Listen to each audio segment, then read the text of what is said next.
Assalamualaikum sahabat. Ni saya berada di komplek penghulu Mukim Caah Segamat.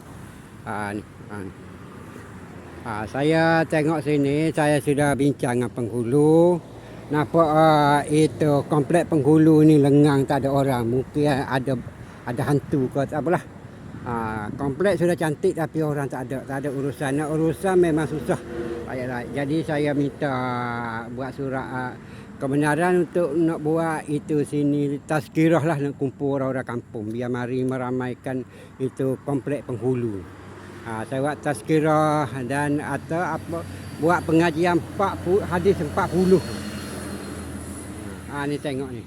Meter air pun dipotong kerana komplek ni tidak diguna. Jadi sekarang saya nak buat surat minta kebenaran untuk menggunakan komplek ni untuk meraihkan atau meramaikan orang-orang yang boleh menggunakan manfaat komplek penghulu ni. Okey, assalamualaikum warahmatullahi taala wabarakatuh.